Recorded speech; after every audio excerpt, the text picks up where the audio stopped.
Hello! Aujourd'hui, c'est moi que tu retrouves, donc Amandine, la coach Mindset Passage à l'action, pour un épisode axé plutôt Mindset. En fait, ce matin, j'avais des actions à faire pour aller envoyer des messages sur Instagram à des personnes, en fait, pour leur proposer, les inviter à rejoindre le challenge qu'on est en train d'organiser en ce moment avec Claire. Et ce matin, j'étais pas forcément dans un bon mood, et du coup, ça m'a donné une idée. Je me suis dit, mais tiens, si je partageais à nos auditeurs, en fait, les clés que je mets en place d'un point de vue mindset quand je suis dans cet état-là, parce que je pense que ça peut vraiment vous aider. Donc voilà. Mais avant ça, attention, on n'a pas fait évoluer la technique, non, depuis la semaine dernière, donc jingle. Bienvenue dans Débridé, le podcast qui révolutionne le monde du cheval.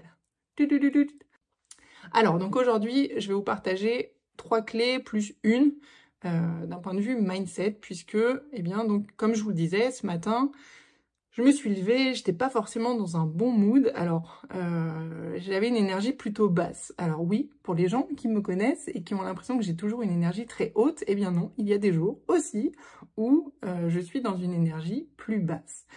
La différence peut-être, c'est que je le repère assez vite et du coup je mets en place des choses qui me permettent, si j'en ai besoin, de venir faire remonter mon énergie pour pouvoir passer à l'action quand j'ai des objectifs.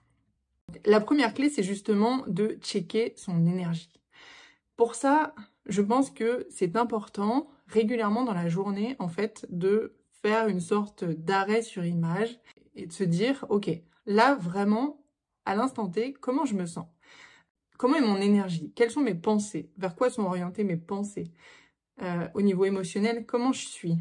Pour les gens qui vont un peu plus loin, il y a l'exercice de body scan que vous pouvez faire, mais c'est parfois un petit peu plus complexe parce qu'on peut être un petit peu coupé de son corps au départ.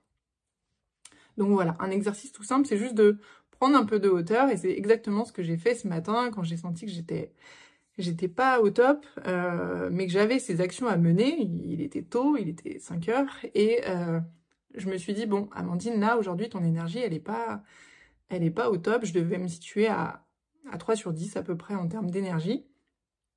Et donc, j'avais vraiment besoin de remonter ça. Et pour ça, vous avez des stratégies toutes simples. Il y en a une que nous, on met en œuvre, on commence en fait tous nos coachings et tous nos accompagnements avec Claire en faisant danser les gens.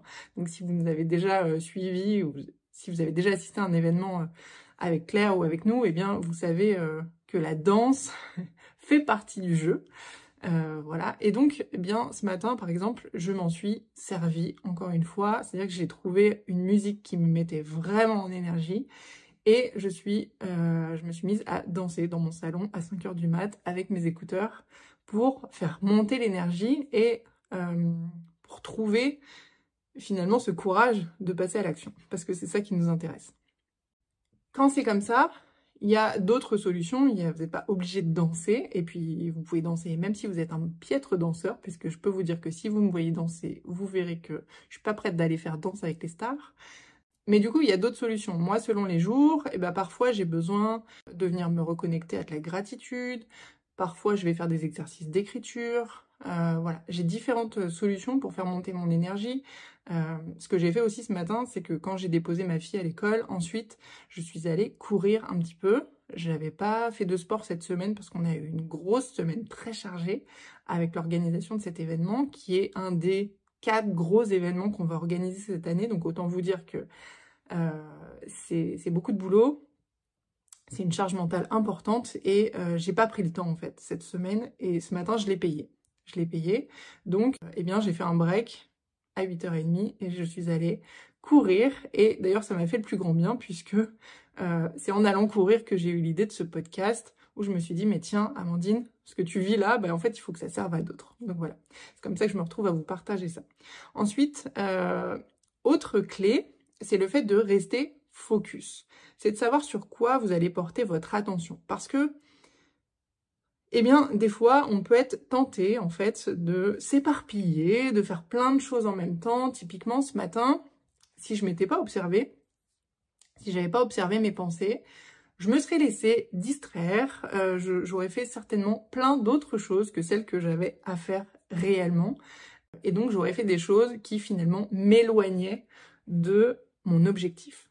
puisque mon objectif, c'est qu'on ait un maximum de personnes qui soient au courant de cet événement, un maximum de personnes qui participent à ce challenge, parce qu'on a vraiment envie d'aider profondément un maximum de gens et qu'on sait à quel point l'expérience qu'on va proposer va être absolument dingue. Eh bien, si j'étais pas restée focus à ce moment-là, j'aurais fait plein d'autres choses, j'aurais procrastiné. Et finalement, je pense que là, il est midi quand j'enregistre ce podcast, et à midi, j'aurais pas fait grand-chose. Comment j'ai fait pour rester focus? C'est que je me suis reconnectée à me dire, ok Amandine, est-ce que les actions là que tu es en train de mener sont des actions qui te rapprochent de tes objectifs, qui servent ton objectif, ou est-ce que ce sont des actions qui vont dans l'autre direction? Voilà, donc j'avais bien évidemment commencé par faire d'autres choses qui m'éloignaient. Je pense que c'est notre petit cerveau qui aime bien faire ça. Dans les moments de doute, de découragement, eh bien, il nous emmène sur un chemin qui n'est pas le bon. Donc, bonne nouvelle, par contre, c'est vous qui êtes aux commandes de vos pensées. Et donc, eh bien, c'est à vous de venir enrayer la machine en rétablissant des meilleures pensées, des pensées qui vont être plus soutenantes, des pensées qui vont vous booster.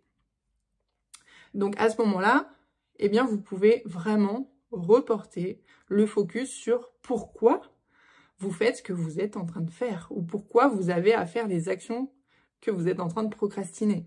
Et là, direct, vous allez sentir qu'il y a une énergie qui change. Donc ça, pareil, ça vous remet en énergie et ça vous permet de garder le focus pour la troisième clé qui est le passage à l'action. Alors moi, je vais vous bassinez la tête avec ça, c'est clair, parce que je crois profondément que le passage à l'action, on est obligé en fait. Si on veut que notre vie change, si on veut pouvoir atteindre la vie de nos rêves, et qu'aujourd'hui on n'y est pas encore, eh bien, ce qui nous sépare en fait des deux, c'est des décisions, et notamment la décision de passer à l'action. Parce qu'on est responsable de ça en fait. Et on a peu de choses finalement sur lesquelles on peut vraiment agir, hormis justement travailler sur notre mindset, travailler sur les connaissances, toutes les stratégies. Et puis ensuite, une fois qu'on a tout ça, faut passer à l'action en fait. Et peut-être que ça grince un peu quand je vous dis ça, parce que si vous êtes du genre à procrastiner, peut-être que vous n'allez pas aimer entendre ça, mais d'avance, je suis désolée et je vous le dis avec le cœur grand ouvert et vraiment dans le but de vous aider.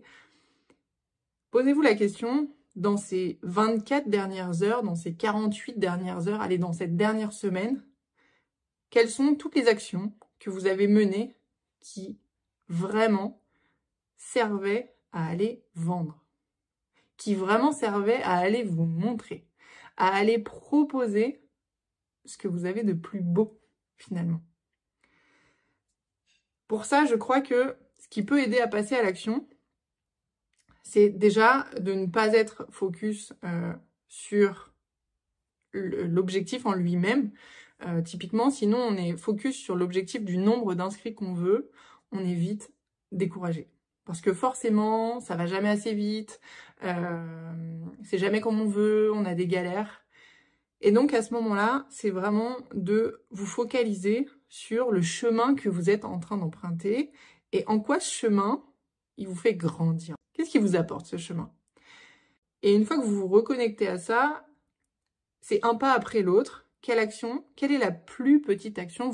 Sans doute que vous connaissez déjà les 4 P, le plus petit pas possible. Moi, j'ai découvert ça quand j'ai commencé à faire de la CNV et ce truc a quand même si j'ai une capacité assez grande à passer à l'action, ce truc m'a quand même bien aidé parce que dans des moments très inconfortables, comme celui d'aller vendre, ça va être intéressant de juste se dire, ok, c'est quoi la plus petite action que je peux faire? Quelle est la plus petite action que je peux faire pour aller montrer aux gens ce que je propose, pour aller démarcher quelqu'un, etc.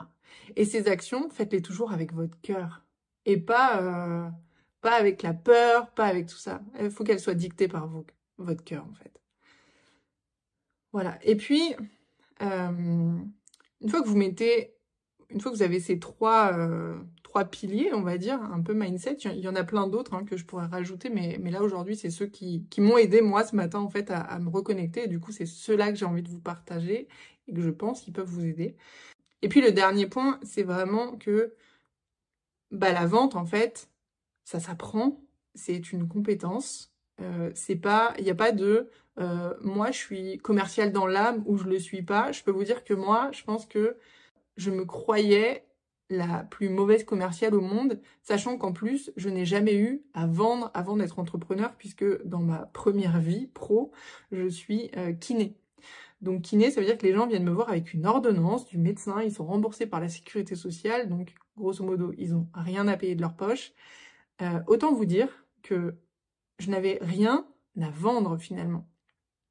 Je proposais des soins que je réalisais avec tout mon amour, mais je n'avais jamais de démarche de vente à faire. Donc quand je suis arrivée dans le monde, quand j'ai débarqué dans le monde de l'entrepreneuriat, ça m'a paru une montagne absolument, comment vous dire, infranchissable. Je me suis dit, mais moi, et Claire s'en rappelle sûrement, parce que plusieurs fois, je lui ai dit, mais Claire, mais moi, je sais pas comment je vais faire, en fait, pour aller vendre. Je n'ai jamais fait ça de ma vie, en fait. Je ne sais pas faire ça.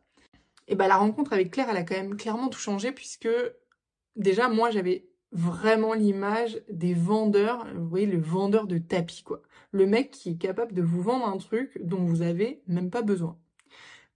C'était vraiment l'image que j'avais et je voulais pas être classée là-dedans. J'avais pas envie que les gens se sentent dérangés par ma présence. J'avais pas envie de saouler les gens. J'avais pas envie... Bref, j'avais pas envie de plein de trucs. J'avais toutes mes peurs, bien évidemment, parce que ça invite aussi à travailler sur nos ombres, tout ça. Et ça, c'est quelque chose qu'on verra dans un autre épisode, éventuellement, si ça vous intéresse. N'hésitez pas à laisser des commentaires pour le dire. Mais du coup, ce qui m'a aidé, c'est vraiment d'apprendre des stratégies. Des stratégies qui étaient du coup adaptées à qui je suis, moi, Amandine, avec ma sensibilité, avec ma vision du monde, avec ma lecture. C'est comme si j'avais une carte et avec ma lecture à moi, propre. Et ça, c'est vraiment Claire et sa lecture, en fait, de la sagesse des chevaux qui m'a vraiment aidée là-dedans. Donc, que ce soit celle-ci ou une autre, eh bien, si la vente, ça vous met en PLS, comme ça pouvait me mettre en PLS, et comme ça peut encore, comme ce matin, me mettre un peu en PLS, eh bien, ce que je vous invite à faire, c'est vraiment à aller vous former, en fait, à aller apprendre des stratégies, parce que vraiment, c'est une compétence qu'on peut développer.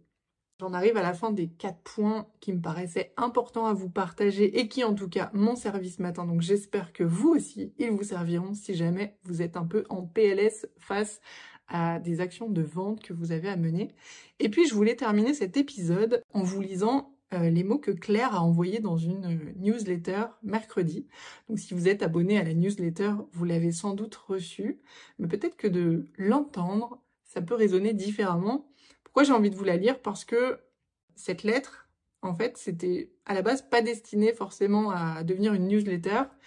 Avec Claire, on fait régulièrement des pratiques d'écriture le matin, ensemble, en musique. Et lors d'une de ces pratiques, Claire a écrit ces mots-là. Et elle me les a lus. Et quand elle me les a lus, j'ai eu les larmes aux yeux, j'ai eu des frissons dans tout le corps. Et je lui ai dit, mais Claire, tu peux pas garder ça pour toi. C'est pas possible, en fait. C'est tellement beau ce que tu dis. Et ça peut tellement toucher les gens. Vous allez voir à travers ça, elle s'est reconnectée au pourquoi on fait tout ça. Et moi, ce qui m'anime, c'est grosso modo la même chose. Je l'aurais pas dit pareil avec mes mots, bien évidemment. Mais ces mots sont tellement puissants que, à vous qui nous écoutez, si vous êtes un entrepreneur du monde équin, eh bien, je vous dédie ces mots qui sont clairs, mais je vous les dédie et je vais vous lire ces mots. À toi qui œuvres aux côtés des chevaux, à toi qui as une conscience accrue de leur mal-être, souvent aux côtés des humains, et de leur générosité quasi sans limite à continuer de rester à côté de nous. À toi qui œuvres à ouvrir les consciences, les yeux, les cœurs et les âmes. À toi qui as décidé de dédier ta vie à ce chemin de soins, d'aide, d'ouverture, de croissance. Je veux tout donner pour que tu puisses te consacrer à faire ta magie. Je veux tout donner pour que non seulement tu gagnes assez d'argent pour avoir un toit sur ta tête et de quoi assurer ta sécurité, celle de ta famille et celle de tes chevaux, mais aussi pour que tu puisses avoir une vie épanouissante et riche d'abondance. Parce que les gens comme toi, ce sont eux qui devraient être millionnaires. Alors même si on ne cherche pas tous à avoir un manoir et des chevaux sous le capot de nos Ferrari, on mérite une vie remplie d'abondance. Remplie de rires, de clients, de chevaux, paisiblement dans des belles prairies. On mérite tous de vivre au quotidien, aux côtés des chevaux, dans des havres de paix et des paradis sur terre qu'on aura pu s'offrir. Le problème, quand on est dans nos métiers, c'est que souvent, consciemment ou pas, on ne pense pas mériter cette vie-là. En tout cas, pas en faisant ce qu'on aime. Mais ce que tu fais a une telle valeur. Tu transformes le monde. Tu changes des vies humaines et animales. Tu guéris les blessures. Tu soignes. Tu élèves. Tu transmutes. Ton métier est tellement important. En réalité, il vaut tout l'or du monde. Voilà pourquoi nous, avec Claire, on fait ce qu'on fait.